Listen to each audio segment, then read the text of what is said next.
konsep ekonomi kerajaan surga.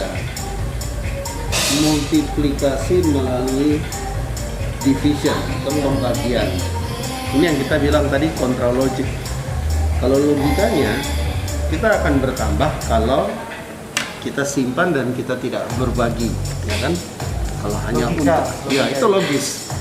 Bukan salah dan benar, tapi logikanya adalah akan bertambah kalau kita kumpul dan tidak dibagi, kan? Tetapi kalau kita bicara mengenai firman Tuhan, ini beyond logic, sesuatu yang di atas logika berpikir manusia, yaitu akan bertambah kalau dibagi. Ya, ini kan menarik nih, menarik untuk kita diskusikan. Kok berbagi malah tambah? Harusnya kan simpen dong, jangan dibagi dong, baru nambah. Tapi kalau dalam konsep kerajaan surga, ekonomi kerajaan surga, ternyata penambahan itu melalui pembagian, bukan pengumpulan. Contoh kasus yang paling clear, 5 roti dan 2 ikan. Bagaimana kita menyaksikan sama-sama 5 roti dan 2 ikan itu akhirnya dibagi kepada sekian ribu orang, sisa banyak sisanya, 12 bakul. Artinya pembagian itu tidak mengurangi ternyata dalam konsep kerajaan surga. Ekonomi kerajaan surga, pembagian tidak mengurangi, justru pembagian menambah. Bayangkan kalau 5 roti dan 2 ikan tidak dibagi, tidak dipecah-pecahkan untuk dibagikan. Ya dia hanya 5 roti dan 2 ikan.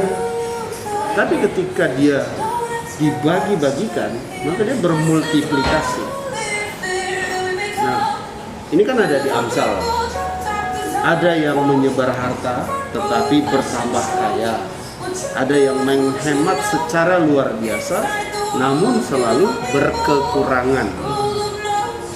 Siapa banyak memberi berkat, ia akan diberi kelimpahan. Clear ya? Jadi kan nggak logis ini. Siapa banyak memberi berkat, artinya bagi ya, yang dia punya dia bagi kan, akan diberi kelimpahan. Ada yang menghemat secara luar biasa, tahan semua, malah selalu berkekurangan. Ada yang menyebar harta, tapi bertambah kaya. Nah, jadi ini menarik untuk kita bahas, dan ini hanya bisa diterima pakai iman, nggak bisa pakai pikiran. Kalau hanya pakai logika, kita nggak akan sepakat dengan konsep-konsep kayak ini, karena ini konsep yang sifatnya supranatural. Kalau kita mau mendapat hasil yang supranatural, cara berpikir pun harus supranatural. Kalau mau dapat hasilnya natural, logis-logis saja, ya cara berpikir dan bertindak ya logis, nggak pakai iman, pakai logika aja, maka Anda pun mendapat logis. Tapi kalau Anda mendapat sesuatu yang fantastis supranatural, ya Anda harus percaya dan bertindak supranatural juga. Berbagi walaupun kita tidak luar biasa kaya misalnya, itu kan luar biasa kan, supranatural itu. Hanya orang yang percaya Tuhan bisa lakukan itu. Kalau orang yang tidak percaya Tuhan, nggak mau lah. Ngapain? Kan aku mending simpan buat diriku sendiri kan, daripada aku berbagi. Iya, kalau kedepannya aku punya terus. Nah ini kan logika yang suka dibangun ya. Iya, kalau kedepannya keadaanku baik terus. Nanti kalau corona berkepanjangan, nggak ada pekerjaan, aku udah keburu bagi-bagi ke orang. Terus apa lagi yang aku terima? Habis dong tabunganku. Gimana dong diriku, keluargaku? Itu kalau tidak dengan iman ya, kalau tidak dengan iman ya. Iya. Kalau tidak dengan iman, jawabannya. Kalau dengan iman, justru kita percaya Tuhan memakai kita sebagai saluran berkat. Kalau kita menjadi saluran berkat, yang pertama-tama diberkati Tuhan tuh diri kita dulu. Karena kalau kita diberkati, baru kita menyalurkan. Gak mungkin kita kering terus Tuhan bilang kamu kering aja deh, tapi kamu harus berbagi. Enggak. Tuhan itu kan adil. Iya, Tuhan adil. Adil.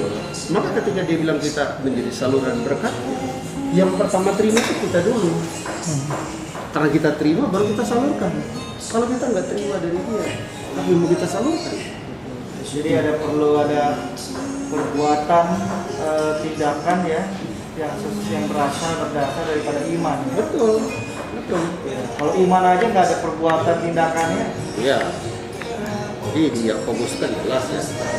Jadi kita berbuat dengan konsep yang benar, dengan pemikiran yang benar, bukan sistemnya berbuat begini supaya Tuhan memberkati kita, mancing berkat, ya nggak begitu, bukan itu. Bukan itu tujuan Bukan. motivasinya. Motivasinya nggak begitu. Jadi apa dong tujuan motivasinya? Motivasinya karena gini, kasih itu apa? Sebab Allah terlebih dahulu mengasihi kita, gitu kan?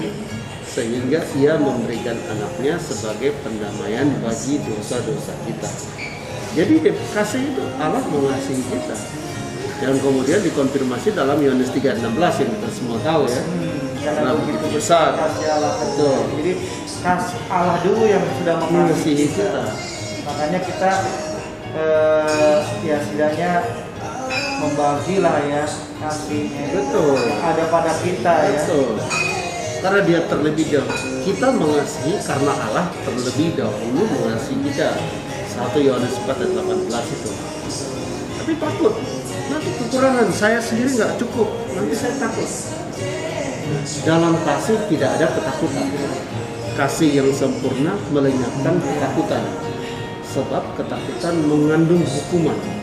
Dan barang siapa takut, ia tidak sempurna di dalam kasih. Kita mengasihi karena Allah terlebih dahulu mengasihi kita. Clear 1 Yohanes 4 ayat 10 dan seterusnya sampai 18. Nah, kita bisa begini karena kita baca Alkitab kan? Karena perlu iman itu kayak gitu.